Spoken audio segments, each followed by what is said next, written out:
Road widening के नाम पे बहुत से लोगों का घर उजाड़ दिया गया, जो ब्रिज के जरिए पास करके भी काम चल सकता था। कोई रोजगार तो नहीं दिया, लेकिन हम आपके बच्चे को नशे का आदी बना दिया। अरे खुदा की कसम, तुमको यहाँ मुंब्रा के लोगों ने 15 साल अपना समझा, लेकिन तुमने कभी उनको अपना नहीं समझा। मुंबई मुद्दा, हर गली की खबर।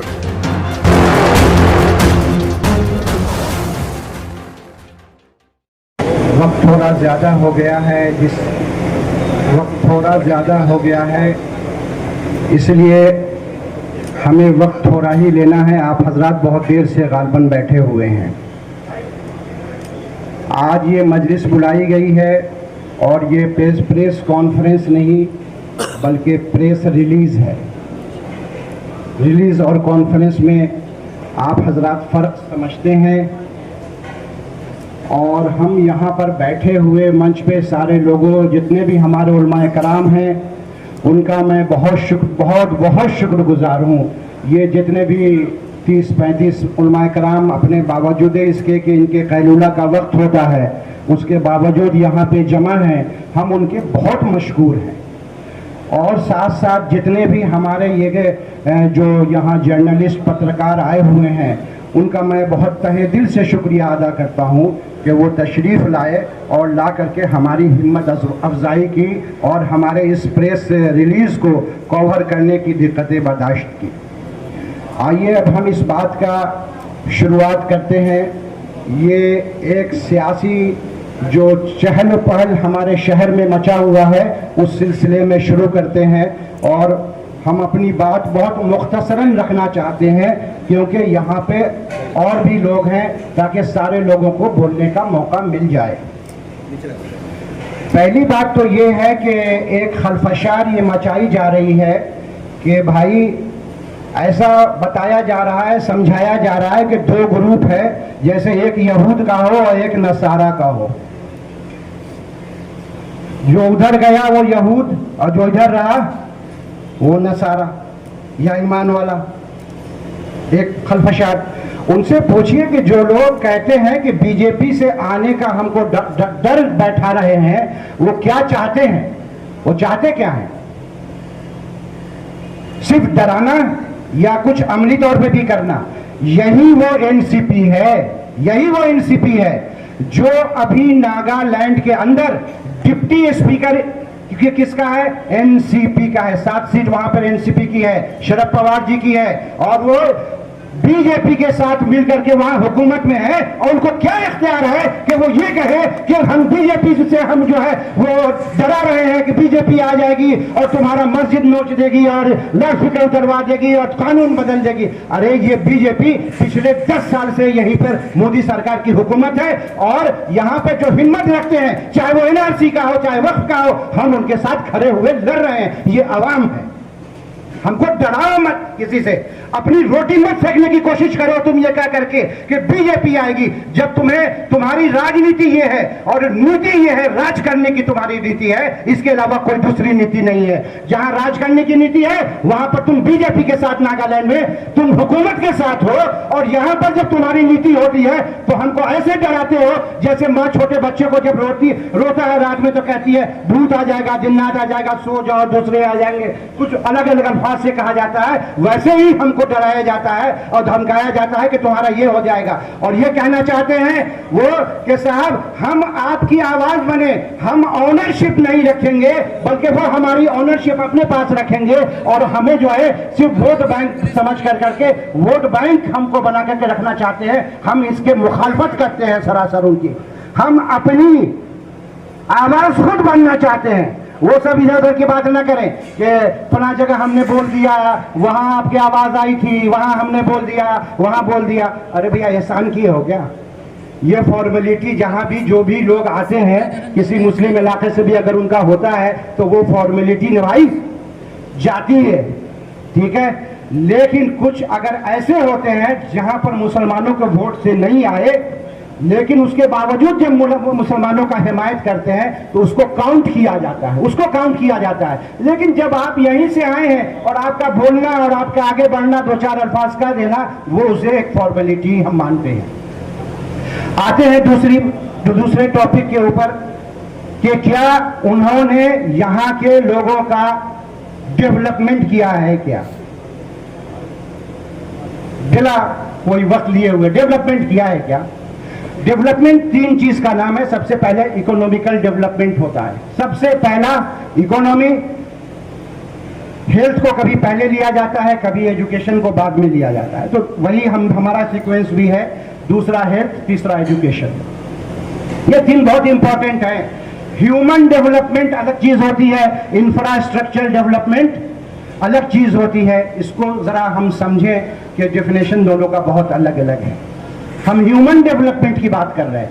ह्यूमन डेवलपमेंट की बात करेंगे अगर इकोनॉमी की। आपका बच्चे हैं तो आप उनके लिए क्या सोचते हैं? क्या सोचते हैं? अच्छी तालीम। सबसे पहले इकोनॉमी चाहेंगे कि घर में इतना कहीं से खाना पीने का ये हो जाए जिससे हमारे घर अच्छे से चलने लगे। ये सबसे पहले इकोनॉमी होती है। पिछले 5 साल से वो नहीं है। 1 बार रहे, 2 बार रहे, 3 बार रहे हैं। वो कभी एक छोटी सी कोशिश इसकी की है कि क्या हम यहां पर कॉटेज इंडस्ट्री, जैसे बहुत जगह है ना, सुना होगा, अलीगढ़ में है, मुरादाबाद में है, मेरठ में है, धारावी में है, कॉटेज इंडस्ट्री है, इसको हम कभी फरोग देने की कोई पहल भी की हो या उस पर कभी बात भी की हो? वो 1 टर्म नहीं था, 3 टर्म था। 3 टर्म में कभी आपके इकोनॉमी को बढ़ाने की कोशिश की नहीं। आपके बच्चों को कोई जॉब मिला, जॉब मेला के नाम पे हमेशा बड़े बड़े बैनर लगे हैं, लेकिन जॉब मेला के बाद कभी भी आपने देखा कि ये एक भी बोर्ड लगा हो कि ये फला फला साहब है, हमारे जॉब मेला में ये लोग सेलेक्ट हुए हैं, ये उनका पता है, इस कंपनी में गए हैं और उनकी सैलरी ये है? कोई आपने आज तक पत्रकार में कभी यहाँ इस शहर में पिछले 15 साल में देखा है क्या? जॉब मेले के नाम से आपने बेवकूफ बनाया। कभी देखा है किसी ने जॉब मेला में भी मिला हो? नहीं। 2 चीज तो नहीं दी। नुकसान कैसे किया? एक बच्चे को किसी घर में हम जॉब तो नहीं दे रहे हैं, नुकसान कैसे कर रहे हैं? यहां पर रोड वाइडनिंग के नाम पे बहुत से लोगों का घर उजाड़ दिया गया, जो ब्रिज के जरिए पाट करके भी काम चल सकता था। इससे कम चौड़ा आप जाएंगे कलकत्ता और दूसरे इलाके जैसे जामा मस्जिद नेशनल हेरिटेज है, उसके पीछे चावड़ी बाजार जो हिंदुस्तान का सबसे बिजिएस्ट मार्केट है, वहां पर आप जाके देखेंगे तो अंदाजा हो जाएगा कि बगैर रोड को चौड़ा किए हुए भी काम चलाया जा सकता था। आप इसका मतलब है कि आपने दुनिया अभी देखी नहीं थी और आपने उसको रोड वाइडनिंग के नाम पे इतने लोगों का घर उजाड़ दिया। इकोनॉमिक हमारा तबाह आपने किया। दूसरा, जो आने वाला था उसको रोक दिया आपने। जैसे स्लॉटर हाउस, एक बड़ी तादाद यहां पर हमारे लोगों की लग जाती इकोनॉमी में, उसको आज 15 साल हो गए, आपने उसके ऊपर कोई काम सीरियसली नहीं किया। इधर का जमीन उधर, उधर का जमीन इधर, और लेटर देते हैं कि इससे कम में भी स्लॉटर हाउस बन सकता है, लेटर देते हैं। ये किया। चलिए हम कहते हैं कि ये सब भी नहीं करते तो आप जीरो पे होते। एक ग्राफ अगर बनता है कि इकोनॉमी का, तो आप जीरो पे रहते, जीरो पे, कि आपने कुछ नहीं किया। लेकिन जब हम आपके घर के बच्चों को, हमने कोई रोजगार तो नहीं दिया, लेकिन हम आपके बच्चे को नशे का आदी बना दिया, तो अब बताइए कि उनको हम प्लस ऊपर दे ले जाए कि नीचे ले जाए? ये हमको बता दीजिए आप। बजाय आपको देने के आपका लेना शुरू कर दिया, आपके बच्चों को ऐसा बना दिया जो अब जिंदगी भर किसी काम के लायक नहीं बचा। तो अब इससे गिरी हुई और घटिया कोई बात होगी? बताइए। आप जॉब तो नहीं दिया। उस आदमी के दर्द को जाके आप सुनिए, जिसके घर में एक बच्चा अच्छा खासा होनहार होता था और वो आज ड्रग्स के इसमें मुब्तला हो गया। अब उसके घर वालों की परेशानी को आप समझिए कि वो कितना परेशान है। वो सोचता है कि इसकी जिंदा जो ये जिंदा लाश बन करके रह गया है। आप उनके दर्द को जाके समझिए। आपको 5 साल, हम कहते ये नहीं है कि जितेंद्र औहाड यहाँ पर ले करके आए नशा, मैं इस बात को नहीं मानता हूँ। हाँ, लेकिन आपके छत्र छाया में फरोग जरूर हुआ है, और उसमें सिर्फ जितेंद्र औहाड ही नहीं शामिल है, बल्कि हमारा ये इल्जाम है कि हमारे अपने कॉर्पोरेटर भी शामिल थे। दूसरे को सिर्फ हम जिम्मेदार नहीं ठहरा देंगे। हाँ, लेकिन उनको क्या करना चाहिए था? उनकी रिस्पॉन्सिबिलिटी क्या थी 15 साल में? 15 साल में ये रिस्पॉन्सिबिलिटी थी कि कम से कम उनको कोशिश तो करनी चाहिए थी रोकने की। कितनी कोशिशें उन्होंने सिंसियर एफर्ट किया, ये बताइए।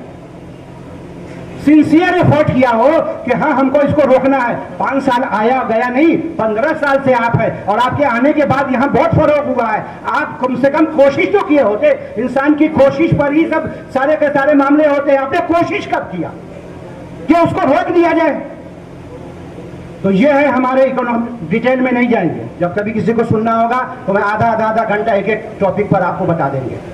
तो इकोनॉमी के मामले में आप उनको प्लस पॉइंट देंगे या माइनस देंगे, बताइए? माइनस में दे रहे हैं हम, माइनस। आइए बताते हैं अब हम हेल्थ का मामला। बहुत लंबा है कहानी, शायद आप सबों से वाकिफ है। आने वाला था एक, अगर हम यहाँ की आबादी 6 लाख मान लें तो यहाँ पर मोर देन 400 बेड का एलिजिबिलिटी है। कहाँ? मुमरा अकेला मोर देन 400 बेड्स। मैं एज ए हेल्थ एक्सपर्ट बोल रहा हूं, उससे भी ज्यादा है, जिसमें PSC CSC बहुत सारी चीजें आती है। यहाँ पर रूरल में आता है तो यहाँ पर हर 30,000 पॉपुलेशन के ऊपर एक 6 बेड होना चाहिए था। 6 बेड का हर 30,000 पॉपुलेशन पे। आपको पूरा कहानी मालूम है कि एक हॉस्पिटल कैसा बनना था और फिर उसको घटा के कैसे किया गया, और यहाँ पे 50 बेड पे करने के बाद ये गवर्नमेंट म्यूनिसिपैलिटी नहीं चलाएगी बल्कि पब्लिक प्राइवेट पार्टनरशिप के तहत ये आपको चलेगा। और आइंदा ये जो हॉस्पिटल है सिर्फ उन लोगों का यानी यहाँ पे इलाज होगा जो इसकी जो डिजीज यानी कि स्कीम के तहत आती है। हर बीमारी का इलाज यहाँ पे नहीं होगा। फिर उसकी बड़ी कहानी है कि ये स्कैम कैसे चलेगा, वो बहुत कहानी, उसमें हम नहीं जाएंगे। हेल्थ का ये हालत है, जब हमने आवाज लगाई थी कि इसको मेडिकल कॉलेज बनाया जाए, हम कहा कि आपने उस पर लब्बैक नहीं कहा, पूछने की कोशिश नहीं की, और वो गवर्नमेंट की तरफ से गोल्डन अपॉर्चुनिटी आई थी, आपने उसके ऊपर कान भी नहीं धरना समझा और इसको PPP में ले गए। अगर ये म्यूनिसिपैलिटी चला लेती कम से कम 3 साल तो था कि आज नहीं तो 4 साल 5 साल के बाद ये मेडिकल कॉलेज में कन्वर्ट हो सकता था। जैसे आपको कोपर हॉस्पिटल के ये सारे के सारे हॉस्पिटल पास्ट में सब के सब मेडिकल कॉलेजेस में कन्वर्ट हुए हैं, वैसे हो सकते थे। लेकिन आपने 20 साल के कॉन्ट्रैक्ट पे 20 साल, हमको तो लगता है कि मेहदी भी आ जाएंगे, दज्जाल भी आ जाएंगे, खत्म हो जाएगा। अब हम इसे फारिग कर दिया हमको, तो इसका जिम्मेदार कौन है भाई? कौन है इसका जिम्मेदार? खत्म कर दिया आपने, एक लॉलीपॉप दे दिया। जिस लाइब्रेरी के बारे में मैं कह रहा था, पिछले पूरे कैंपेन चलाया था कि एक 7 स्टोरीड और 8 स्टोरीड होगा, एक होगा IIT वालों के लिए, एक होगा मेडिकल वालों के लिए, एक होगा सिविल सर्विसेज वालों के लिए, एक होगा नेशनल डिफेंस एकेडमी के लिए, एक बैंकिंग सेक्टर के लिए, एक रेलवे सेक्टर के लिए, 3 जनरल फ्लोर होगा, उसके बाद मस्जिद होगी और नीचे जो है बड़ा सा हॉल होगा कन्वोकेशन हॉल की तरह, जहां पर कोई आकर के महीने में 1-2 लेक्चर 2000 लोगों के बैठने की कैपेसिटी होगी। आपकी अवेयरनेस बढ़ेगी, आपके लोगों का नॉलेज बढ़ेगा। तो उसके नाम पे एक छोटा सा लाइब्रेरी का एक लॉलीपॉप दे दिया है। समझ रहे हैं आप? ये खेल चल रहा। एजुकेशन के नाम पे एक उसने कोई 15 साल में एक स्टेप बढ़ाया हो, करना तो छोड़ दीजिए, कोशिश सिर्फ की हो, कोशिश। हम उनके होने ना होने पर नहीं कह रहे हैं, एक छोटी कोशिश आप लोग वो किसी डिबेट में आ जाएं, बैठे कहें कि ये मैंने कोशिश की थी एजुकेशन के लिए, ये कोशिश की थी हमने इसके लिए, हेल्थ के लिए, ये कोशिश की हमने कॉटेज इंडस्ट्री के लिए। आपको बिल्कुल नहीं मिलेगा, उसने नजरअंदाज किया है उस शख्स ने। आप कहते हैं उनका हमारा तो नुकसान कर दिया। नरेंद्र जी, दामोदर दास मोदी और जितेंद्र आव्हाड, नरेंद्र और जितेंद्र में जितेंद्र थोड़ा ऊपर है, नरेंद्र थोड़ा नीचे है। दोनों के 8 वर्ड्स हैं, दोनों के 8 वर्ड्स हैं। नरेंद्र जी क्या करते हैं? अपने अपोजिशन से अगर नाराज है, कोई मेरा दुश्मन बन रहा है, तो झूठे केस में फंसाते हैं, बदनाम करते हैं तकरीरों में, करते हैं या नहीं करते हैं? FIR फिर करवा देते हैं, करवाते हैं ना, उनके बड़े बड़े बहुत सारी चीजें हैं, और जो भी चीजें हैं हिंदुस्तान की धरोहर उसको बेच देते हैं। यही तो सुना होगा ना आपने, ये रेल बेच दिया, भेल बेच दिया, सारा चीज सुनते होंगे, सब कुछ सुनते हैं ना। तो अगर ये बन जाते ना तो ये नरेंद्र के भी ऊपर होते, अल्फाबेटिकली तो ऊपर है ही है जितेंद्र, ये उनसे भी ऊपर होते। इन्होंने क्या किया यहाँ के अपोजिशन को, मैं जब खड़ा हुआ मेरे ऊपर झूठे 3 इल्जाम लगाए, उनको मैसेज पहुंचा दीजिए कि कल ही वो जगह पहुंच जाए जहां पर मुझे बिजली चोरी का और हमारे ऊपर नौकरानी को पैसा न देने का 3-3, 4-4 महीने झूठे इल्जाम लगाए थे, वो आकर के साबित करे, आवाम के सामने कहे कि हाँ ये आदमी चोरी किया था। ये आपको बदनाम करने की साजिश है। जब कभी पत्रकार से होता है तो पत्रकार के ऊपर फंसा देते हैं, उनको बदनाम करते हैं। जब हमारे सैफ पठान के ऊपर हुआ तो जिना से लेके दूसरे कई चीजें लगा दिया इल्जाम है, और उनके ऊपर गलत FIR किया, उनके में इनमें कोई फर्क लग रहा है? सब नहीं, बुरा मत मानिएगा, जैसे मोदी जी के कुछ लोग पत्रकार उनके भक्त होते हैं कुछ वजह से, आप लोग समझ रहे हैं, वही वजह तकरीबन यहाँ भी होता है, सारों लोगों के साथ नहीं, कुछ तो बड़े अच्छे लोग भी हैं। आज तक मैं तो अपना बताता हूँ कि पिछले 10 सालों में कोई पत्रकार ने हमसे कभी उम्मीद भी नहीं रखी है 1 रुपए की, ना आज तक मैंने किसी को 1 रुपए दिए हैं। यहाँ के पत्रकार भी अच्छे हैं, लेकिन खरीदने की कोशिश तो जारी रहती है। अब आइए कि भैया वो सब चीज का प्राइवेटाइजेशन कर देते हैं, तो यहां पर भी तो क्या छोड़ा है वो बता दीजिए, क्या छोड़ा है? कचरा से लेकर के इलेक्ट्रिसिटी तक, कचरा से लेके इलेक्ट्रिसिटी तक सब कर दिया। कचरा का उठाने का क्रिस्टल को दे दिया, जाके मालूम कीजिएगा कि क्रिस्टल का मालिक कौन है। मैं ज्यादा बोलूंगा नहीं, क्रिस्टल का मालिक कौन है आप जाके पता कीजिए, कौन आदमी है, किसको मिला है, उसका कॉन्टैक्ट किसके पास है?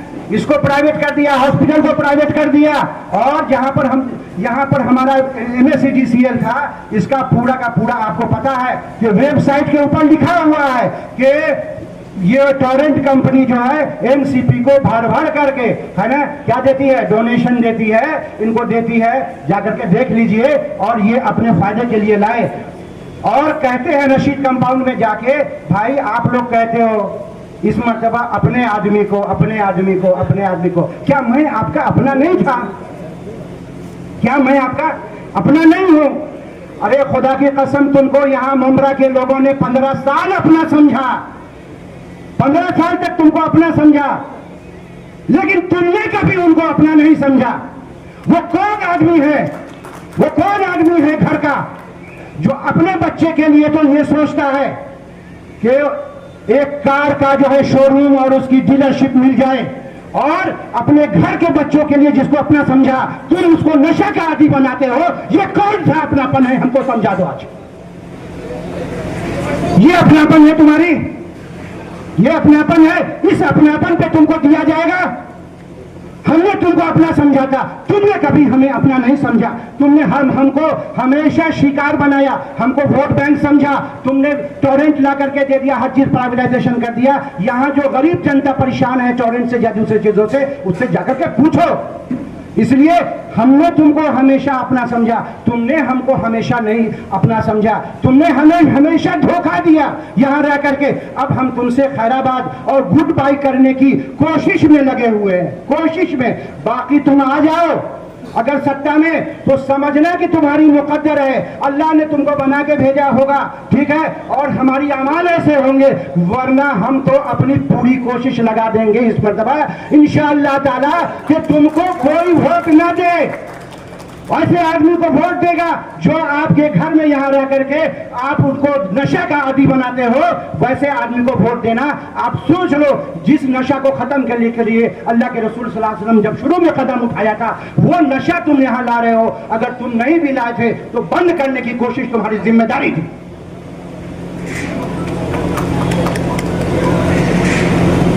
बात करने के लिए मेरे पास बहुत कुछ है, इतना ही नहीं है। आप अपने घर के बच्चियों का सौदा करेंगे, मुझे बहुत दिनों से पता चलता था मुझे, बहुत से 25-10 साल में लोगों ने कहा फला कॉरपोरेटर, जब कुछ औरतें जाती हैं बेचारी मजबूर होकर के किसी वजह से आपसे हेल्प लेने के लिए, फिर उनका एक्सप्लॉयटेशन होता है। ये मैं बहुत दिन से सुनता था, लेकिन आज से 2 दिन पहले एक साहब ने कहा कि ऐसी सी बात है, एक लड़की का ये है मसला है। वो कहती है, बहुत से लोगों का 2-3 लोगों का नाम बताया, वो है। बहरहाल एक लड़की ने मुझसे डायरेक्ट बात हुई, इससे सीधा फोन पे बात हुई। उसने कहा, उनसे ही जरिए उनके फोन पे हुआ, और कहा कि हजरत ये समझ लीजिए कि मैं ऐसे जाती थी फला जगह, और ये लोग कांटेक्ट में आए, और ये लोगों ने फिर मुझे यहाँ पर बुलाने और इन सब चीज़ों की कोशिश की, और मैंने कहा कि मैं ऐसी वैसी लड़की नहीं हूँ, और जिस तरीके से मैं हूँ बहुत सारे लोग और भी लड़कियाँ फंस चुकी हैं, लेकिन मैं किसी पर इल्ज़ाम लगाने वाला नहीं हूँ जब तक उसका कोई हमारे पास पक्का सबूत ना हो। लेकिन ऐसी खबरें आ रही हैं, हम ऐसे लोगों को देना चाहते हैं। हम अपनी बात खत्म कर रहे हैं, क्योंकि बहुत सारे लोगों को अपने अपने जज्बात को रखने का पूरा हक है, और हमने आपको एजुकेशन, आपको हेल्थ, इकोनॉमी बता दिया कि अपने बेटे के साथ अपनी बेटी का जब हो तो दूसरे का आप मदद लेकर के आए, फडणवीस जैसे लोगों का मदद लेकर के आप अपना शोरूम मारुति का खोल लेते हैं। लेकिन जब हमारा वक्त होता है तो हमारा जो आया हुआ माल था, यानी कि जिसको कहते हैं कि स्लॉटर हाउस, उसको रोक दिया आए और नशे में डाल दिया। ये नहीं चलेगा, नहीं चलेगा, अब नहीं तो कभी नहीं। आए मुमरा के लोगों, तुम आदी हो गए हो घड़ी पर निशान लगाने के।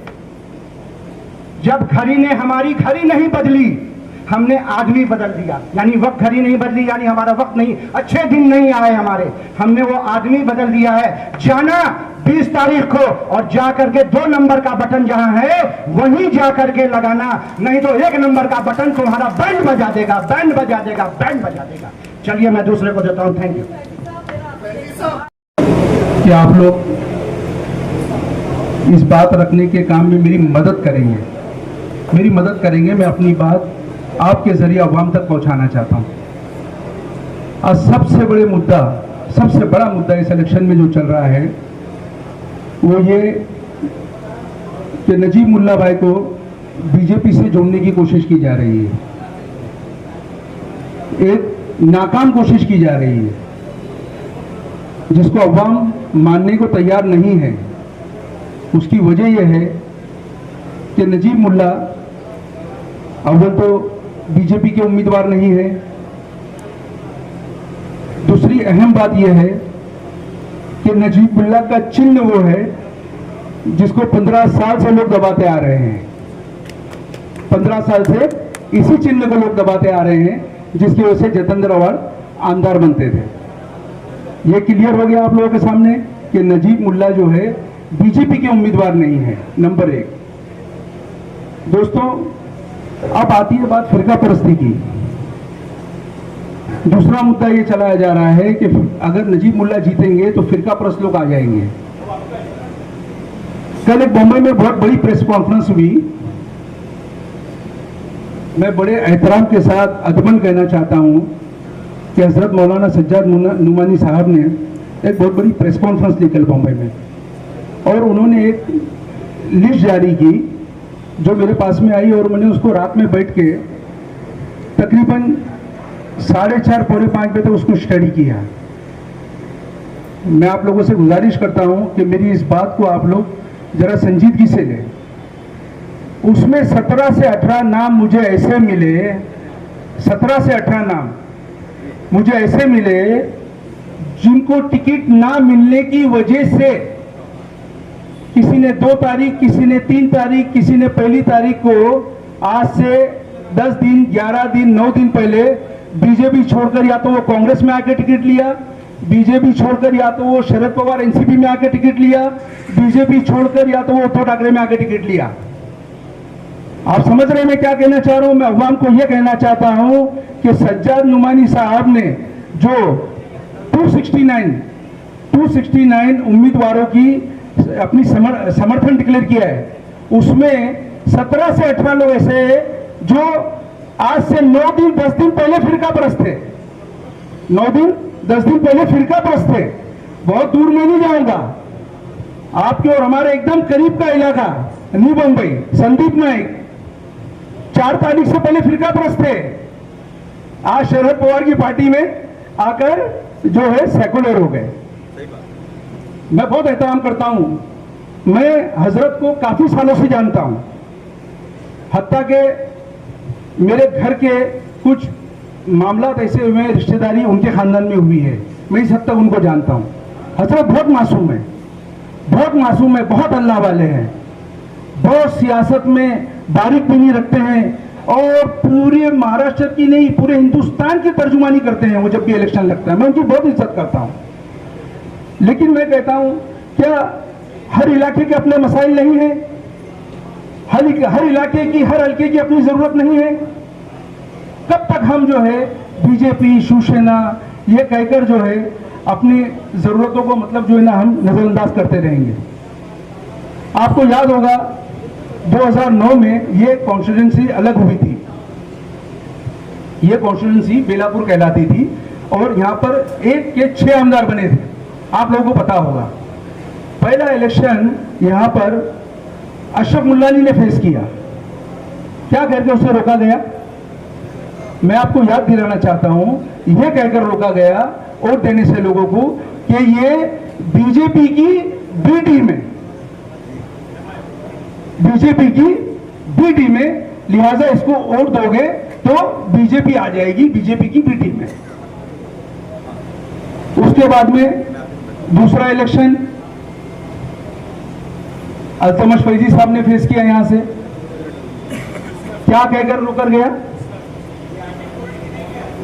सुनिए, मैं बता रहा हूं कि मतलब जो रेस में थे उनकी बात कर रहा हूं। अल्तमश फैजी साहब को रोका गया यह कहकर कि अगर इनको वोट दिया जाएगा तो शिवसेना आ जाएगी, दीपाली सैयद आ जाएगी। कौन सी दीपाली सैयद? जो मातोश्री को बिलोंग करती है, जो अब उद्धव ठाकरे ने संभाला हुआ है। और इलेक्शन के होते ही वहां उद्धव ठाकरे सेकुलर हो गए और इन्होंने सरकार बना ली और उसमें मिनिस्ट्री ले ली। आप समझ रहे हैं ना मेरी बात को? मैं पता नहीं समझाने की कोशिश कर रहा हूं, आप लोग देखिए कि इलेक्शन को मैं शुरुआत से ले रहा हूं, फिर उसके बाद में जो है 2000 अब ये इलेक्शन लगा हुआ है तो सीधा इल्जाम जो है अभी फिर वही लाइन कि मतलब जो है ना नजीब मुल्ला बीजेपी के कैंडिडेट है। अभी मैं आपको बताऊं 4 महीने पहले, 4 साढ़े 4 महीने ही होंगे शायद, जून में लोकसभा का इलेक्शन हुआ था, जून में लोकसभा का इलेक्शन हुआ था और 4 तारीख को शायद उसका रिजल्ट आया था। सारे मुसलमान मुमरा कौसा के एक हो गए और जो है इंडिया अलायंस के नाम पे, सेकुलरिज्म के नाम पे 1,09,000 वोट हमने एक ऐसी लेडी को किया जिसको हम जानते भी नहीं थे। और जो इंडिया अलायंस में आने से पहले मैं आपको बताऊं महाराष्ट्र नवनिर्माण सेना में थी। कौन सी महाराष्ट्र नवनिर्माण सेना? जो आज तक अजान पे ऑब्जेक्शन है, जिसको आज तक अजान को लेकर जो है चीखती रहती है, वो 9 दिनों के लिए सेकुलर बन के हमारे इलाके में आई और हमारे 1,09,000 वोट लेके चले गए। यही मौलानाओं ने, यही उलमाओं ने इंडिया अलायंस को उस वक्त समर्थन किया था। अब मैं आपको जो दिखाने जा रहा हूं, देखिए इलेक्शन हो गया, हमारे 1,09,000 वोट चले गए। मेरी बात को ध्यान से सुनिए, 30 जून को, 30 जून मतलब 24 दिन के बाद यह सज्जाद नुमानी साहब का बयान आता है। यह सज्जाद नुमानी साहब, हजरत मौलाना सज्जाद नुमानी साहब का बयान आता है। अब मैं ये बयान की हेडलाइन पढ़ता हूं, किसी को चाहिए होगा तो मैं ये कटिंग दे दूंगा। मौलाना कहते हैं सेकुलर पार्टियों को मुस्लिम वोट चाहिए लेकिन बराबरी का दर्जा देने को तैयार नहीं। मुल्क की बर्बादी में फिरका परस्त ताकतों के साथ सेकुलर भी बराबर के शरीक। मौलाना सज्जाद नुमानी क्या कह रहे हैं? मुल्क की बर्बादी में फिरका परस्त ताकतों के साथ सेकुलर भी शरीक। मौलाना सज्जाद नुमानी। अब मुझे बताओ कि आपकी 24 दिन के अंदर राय बदल गई। आपकी तो राय बदल गई, आप इंडिया अलायंस के खिलाफ स्टेटमेंट दे दिए, लेकिन हमारे 1,09,000 वोट चले गए। हमारे तो 1,09,000 वोट चले गए। आज श्रीकांत शिंदे जो सामने कैंडिडेट था वो मुख्यमंत्री का बेटा था और मतलब हर लाइन से काबिल था। वो एक पढ़ा लिखा डॉक्टर था और 3 बार का एमपी था। उसका बाप जो है यहाँ पे सीएम था। आज कितने बड़े फंड से हम लोग महरूम हो गए। तो दोस्तों मैं ये कहना चाहता हूं, ये कब तक चलेगा? आज आप फिर कह रहे हो कि मतलब जो है ना जितेंद्र अवार्ड सेकुलर। देखिए आपने जो लिस्ट डिक्लेयर की है, मैं बड़े एहतराम के साथ कहना चाहता हूं, उसमें सिर्फ आपका एक ही मकसद है, सेकुलरिज्म और कम्युनलिज्म। आपने सिर्फ इसी बुनियाद पर लिस्ट डिक्लेयर की है। अगर आप इलाके के मसाइल जानते, किसी इलाके के बारे में घोषणा देने से पहले 2 महीने पहले आते, मैं कहता हूं आके इस इलाके के मसाइल को समझते, जानते, एक आम आदमी से मिलते, यहाँ के वालिदैन से मिलते, यहाँ के रिक्शा वालों से मिलते, यहाँ के बच्चियों से मिलते, पढ़ने वालों से कि आपके क्या मसाइल है, और उसके बाद में आप कहते कि नहीं जितेंद्र अवार्ड वोट देना चाहिए। आपके पास भी कोई सर्वे रिपोर्ट नहीं है। यहां से 2, 5, 10 लोग जाते हैं जिनको एक मुमरा में एक टीम लीड करती है, जिसको मैं गैंग ऑफ वसेपुर कहता हूं। अभी 5 दिन बचे हैं, मैं उनके नाम भी लूंगा और उनके चेहरों से नकाब भी नोचूंगा, मैं उनके किरदार भी बताऊंगा मैं कि वो गैंग ऑफ वसेपुर के इंडिविजुअल एक का नाम लेके मैं किरदार बताऊंगा कि किस किरदार के वो लोग मालिक हैं। वो लोग जो है वो 10-12 उलमा को लीड करते हैं और वो 10-12 उलमा जाते हैं, चूंकि मौलाना मासूम है, हजरत हमारे मासूम है, उनको जो है वो बताते हैं कि भाई जितेंद्र अवार्ड जो है माशाल्लाह ऐसे है, जितेंद्र वैसे है, और आप ऐलान कर देते हो हजरत, आपकी राय जो है फिर 20 दिन बाद बदल जाएगी और फिर उसके बाद में शरद पवार बीजेपी के साथ हो जाएंगे, तो फिर हमारे वोट जाया हो जाएंगे ना हजरत। होंगे नहीं होंगे बताइए। तो कब तक हम लोग ये बीजेपी, ये शिवसेना, ये बी टीम, ये सी टीम, ए टीम, मतलब ये एबीसीडी पढ़ाता रहेगा हमारे को और इक्तदार पे रहेगा और मसाइल जू के तू रहेंगे? तो इससे हमको निकलना पड़ेगा। जबकि मैं आपको कहता हूं कि एक बहुत बड़ी मुखलिस टीम उलमाओं की इससे परे है, इससे दूर है। ये चुनिंदा लोग है, ये चुनिंदा 10-12 लोग है जो इस तरह का काम करते हैं। बाकी आप देख सकते हो कि इस वक्त मंच में अल्हम्दुलिल्लाह नजीमुल्लाह के साथ में कितने उलमा और कितने आयमा कराम बैठे हुए हैं यहाँ पे, और पीछे भी बैठे हुए और कई लोग हैं जो फर्दन हमसे मिलके कहते हैं कि आप जो है बिल्कुल नसीर फिक्र ना करें। मैं भी आज जो है 41 साल से शहर में रहता हूं, 41 ईयर से मैं शहर में रहता हूं, और जो है मेरे भी ताल्लुकात है, मेरी भी बातें हो रही है। नसीर भाई हम सारी सियासत समझ रहे हैं यहाँ पे क्या हो रहा है। आप बिल्कुल फिक्र नहीं करें, होगा वही जो अवाम चाहेगी, हम लोग अवाम के साथ ही है, आप फिक्र बिल्कुल ना करें। दोस्तों मैं आपसे सिर्फ इतनी गुजारिश करता हूं आपके जरिए मुमरा कोसा के लोगों से कि नजीब मुल्ला एक काबिल, होनहार और जवान लड़का हमको मिला है अल्हम्दुलिल्लाह। ये थाना महानगर पालिका की आवाज है। आप एक बात मेरी मैं पूरी जिम्मेदारी के साथ कह रहा हूं, और मैं अगर इसमें अगर गलत हूं तो अल्लाह मेरी पकड़ कर ले इस बात पे। खाली मैं पूरी जिम्मेदारी के साथ कह रहा हूं, नूरुद्दीन भाई नजीब मुल्ला थाना महानगर पालिका की एक आवाज है, और अगर हम लोगों ने चाहा और हम लोगों ने अगर सही तरीके से इनका साथ दे दिया तो याद रखो ये नजीब मुल्ला महाराष्ट्र की आवाज बनने जा रहा है, महाराष्ट्र की आवाज बनने जा रहा है। और जिस गंगा जमुना तहजीब और जिस यकजहती की बात और जिस मतलब जो है अमन अमान की बात हमारे उलमा करते आए हैं, वो इस कॉन्स्टिट्यूंसी में देखने मिल रहा है। सही मानों में पहली बार एक मुस्लिम कैंडिडेट को पूरा कलवा मिल के वोट देने जा रहा है दोस्तों। और ऐसे में क्या हम चूक जाएंगे सिर्फ इसलिए कि मतलब जो है ना बीजेपी अलायंस में थी इनकी पार्टी, सिर्फ इसलिए हम इतना बड़ा असासा खो देंगे, सिर्फ इसलिए हम एक इतने टैलेंटेड आदमी को खो देंगे? आप मुझे बताओ कि किस पार्टी के पास में आइडियोलॉजी बची है, मुझे बताइए। क्या शरद पवार ने 2014 में 2019 में बीजेपी को और उद्धव ठाकरे को सपोर्ट नहीं किया है? ये फिरका प्रश्न नहीं थे? क्या कांग्रेस के दौर में फसादात नहीं हुए? ऐसा कोई शरई जवाब हमारे पास में है? या उलमा बैठे हुए मैं पूछना चाहता हूं, ऐसा कोई शरई जवाब हमारे पास में है कि अगर सेकुलर लोग जीत जाएंगे और सेकुलर लोग अगर पार्टी में अगर हुक्मरानी में आ जाएंगे तो मुसलमान महफूज है? कोई शरई जवाब है कि अगर सेकुलर पार्टी आती तो मुस्लिम महफूज हो जाता है, हमारी मां बहनों को तहफ्फुज मिल जाता है? बताइए मुझे। मैं बीजेपी की तर्जुमानी नहीं कर रहा हूं, बहुत नफरत करता हूं मैं बीजेपी से, मेरी बाबरी गई है, गोधरा में मेरे लोग जले कटे हैं, मैं बीजेपी की तर्जुमानी नहीं कर रहा हूं, मैं सिर्फ ये कहना चाह रहा हूं कि नजीब बीजेपी का कैंडिडेट नहीं है, नहीं है, नहीं है। और अजीत पवार इस वक्त महाराष्ट्र का सबसे बड़ा सेकुलर पार्टी है, ये मैं दावे के साथ कहता हूं। मुझे आप मुझसे पूछेंगे, और जब टिकटों का बंटवारा चल रहा था तो हमारे उलमाए कराम और मुस्लिम समाज के दानिश्वर मुस्तकिल स्टेटमेंट दे रहे थे, यही कि किसी ने मुसलमानों को कंसीडर नहीं किया। आज मैं आपको बताना चाहता हूं, कांग्रेस 75 साल से हमारे वोट ले रही है, कांग्रेस 70-75 साल से हमारे वोट ले रही है, और 8 कैंडिडेट को उन्होंने जो है ना कंसीडर किया हुआ है महाराष्ट्र से, 8 मुसलमानों को। उद्धव ठाकरे जिसको हमने भर के वोट दिया लास्ट इलेक्शन में, 1,09,000, 9 दिन के लिए एक लेडी आती है और हमारे वोट लेके चले जाती है, उन्होंने पूरे महाराष्ट्र में एक मुस्लिम को टिकट दिया है। शरद पवार पूरे महाराष्ट्र में 2 मुसलमानों को टिकट दिया है, और अजीत पवार सिर्फ 60 सीट पे लड़ रहे हैं और 6 मुसलमानों को टिकट दिया है। अब बताओ सेकुलर कौन हुआ? याद रखो दोस्तों, अगर ये 6 में से एक भी कम हुआ तो आने वाले दिनों में मुसलमानों को कोई नहीं पूछेगा। ये बात साबित हो जाएगी कि इनको कितना भी कंसीडर करो, ये इस लायक नहीं है कि इनको कंसीडर किया जाए। ये कुछ ना कुछ इल्जाम लगा के हमारे को फेंक देते हैं पीछे।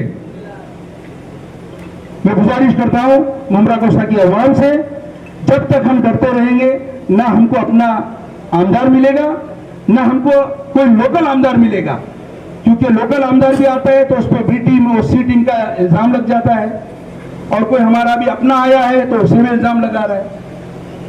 तो मुझे जो लोग इल्जाम लगा रहे हैं उनसे मैं पूछना चाहता हूं कि भाई आप पूरी जिम्मेदारी के साथ कह दीजिए ना कि 23 तारीख के पास शरद पवार जो है बीजेपी में नहीं दिखेंगे। आइए पूरी जिम्मेदारी के साथ कहिए। तो आखिर में मैं सिर्फ इतना ही कह के अपनी बात को खत्म करूंगा कि हमारा मुल्क जो है जरूरतों से जूझ रहा है, चाहे वो पानी की हो, चाहे वो इलेक्ट्रिसिटी का मसला हो, चाहे वो हॉस्पिटल कब्रिस्तान का मसला हो, चाहे वो एजुकेशन ट्रैफिक का मसला हो। मसाइल से जूझ रहा है हमारा शहर, लिहाजा हमको ये ऊंची राजनीति में ना पड़ते हुए अपने मसाइल पे ध्यान दे। एक बहुत अच्छा नजीब मुल्ला की शक्ल में हमको उम्मीदवार मिला है। अल्लाह के वास्ते ये मौका जाया ना करे, और घड़ी का जो बटन जैसा वही साहब ने बताया कि 15 साल से आप जिसको दबाते आ रहे हैं, उसी बटन को आपको दबाना है और नजीब मुल्ला को महाराष्ट्र की आवाज बनाना है इंशाअल्लाह।